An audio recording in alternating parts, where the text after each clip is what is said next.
Hello, this is the Daily Code Update from Deccan Herald. I am Akhil. On the bulletin today, 388 cases, a new high for Karnataka. Udupi tops the list with 150 and Kalaburgi with 100 cases.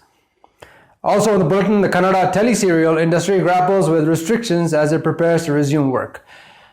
Before the lockdown, like we were happily shooting with all the creative tensions or whatever it was. But after the lockdown, we are given a boundary. But first, a look at the daily figures. At the time of this recording, the total number of novel coronavirus cases reported in the country since January this year has crossed the 2 lakh mark.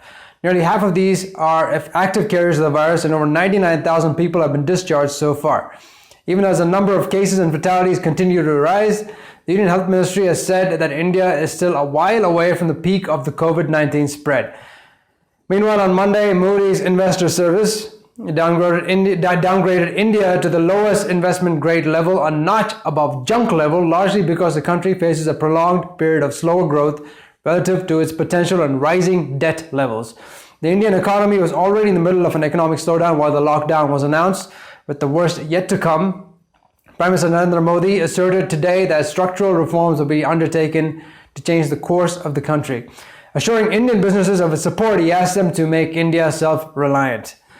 Moving on to the numbers from Karnataka, 388 new cases reported today, the highest single-day spike so far. Of these, 356 patients have travel history to Maharashtra.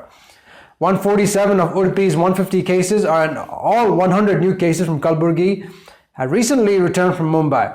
Belgavi is a third district with 51 new cases. Raichur reported 16 cases, all from Maharashtra. Bengaluru Urban has registered 12 new cases. All other districts have reported cases in single digits. With this, Karnataka has recorded nearly 4,000 cases of novel coronavirus this year. 1,403 patients have been discharged, of which 75 were discharged today. The state currently has over 2,339 active cases, of which 14 are in the ICU. Nearly 24,000 National Health Mission workers are likely to go on strike on Thursday, and this is likely to hit COVID-19 containment activities in the state. The workers include doctors, nurses, working on contractual basis, and nearly half of them have not received their salaries for April and May.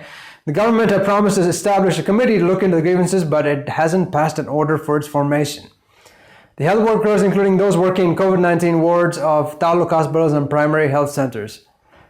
The Education Department will conduct a survey to gauge the opinion of teachers, school management, and parents before arriving at a decision to reopen schools in the state from July. The survey is likely to be conducted from June 10th to June 12th at all block levels. However, several parents commented on a Facebook post shared by the Education Minister and raised objections to the proposal, saying that schools must remain closed until a solution is found. Moving on, amid the surge in COVID-19 cases, businesses are limping back to a new normal. For some like the Kannada teleserial industry, post-COVID operations have come to mean a rise in production budget to ensure safety on the set.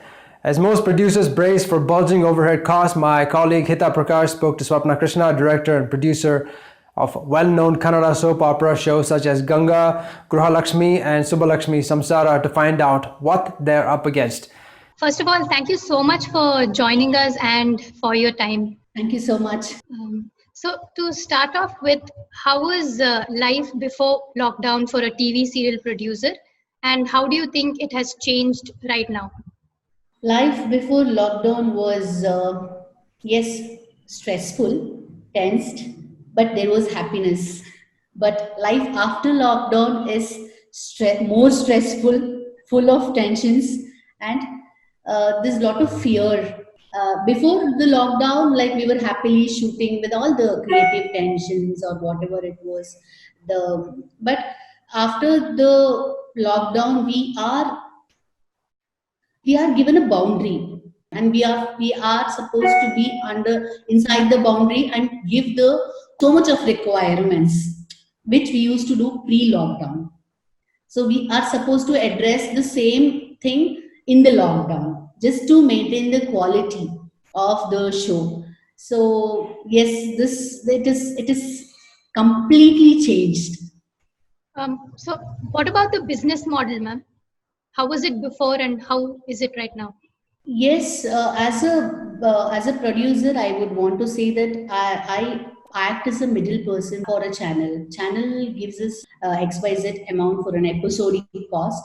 with a producer margin, and we are the executors for channel. We are supposed to keep for 10 to 15 episodes of banking and then start the airing the show.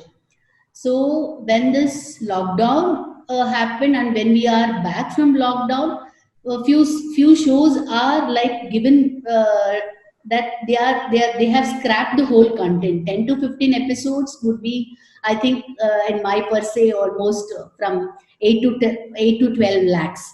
So the producer has completely lost. But whom to blame now? Should we blame the channel, or should we blame the Corona thing? Because it has affected me emotionally, because losing out on 8 to 10 lakhs was because I am supposed to pay all the persons who has worked for me. Do you think there are any serials that have gone off air, especially because of this situation right now? Yes, it is. It is almost 22 serials from different channels. They have gone off air due to this lockdown effect, and it is quite emotional moment for producer like me, that uh, the serial which doesn't have a proper ending, and serial which you have connected emotionally, working for 3 to 4 years, long years, and audience have accepted the show. So these kind of things will definitely hurt, but uh, this economy is one thing which everybody are looking at now. I'm sure that many producers have taken this practically. Okay. Ma'am, what do you think are the challenges ahead? Actually, we have to start living with this. In shooting per se, there are a lot of uh, precautions taken, about the number of crew minimized on sets, and the workers, technicians who come on the sets are coming on the routine basis, not the shifting basis. From the traveling, artists traveling, technicians traveling to the shooting locations, and the food served. For a producer, it is costing an extra budget. I mean, like, how it is not like before, but to ensure everybody's safety. So we are going ahead like that. Crew is minimized, story content basis, everything on the screenplay designing. We are trying to minimize everything and to get back the audience. So we want the audience first. So we are trying to do something on that. So, according to you, do you think this time away from shooting schedules and the shows being aired, do you think this is an opportunity to reinvent your business model, the TV serial business model, as well as the storytelling style? Business model, yes. As I said, I cannot talk much on that, because channel is the one thing, one people who will design all those things. But content wise, yes, there are many dubbing contents which are on air, because channels feel that they want to air the fresh content. So many dubbing things are all happening. That is also giving a huge impact for television, because many people are not having jobs, or already 22 serials have gone off air, and in spite of this dubbing thing, and people from the roots are losing the jobs. So I would want to I would want to say that my team, or the Kannada people here, Kannada industry, can also do much better than them. So for the viewers, I would want to say this Corona thing that has given, I mean, like, it has made a huge impact on us, on the television people. We are trying to bounce back or come back with the good contents. So I would want to tell them that keep supporting the original contents. And yet, the show must go on. That's all from us today. For the latest updates, log on to deccanherald.com. Stay safe, and we'll see you tomorrow.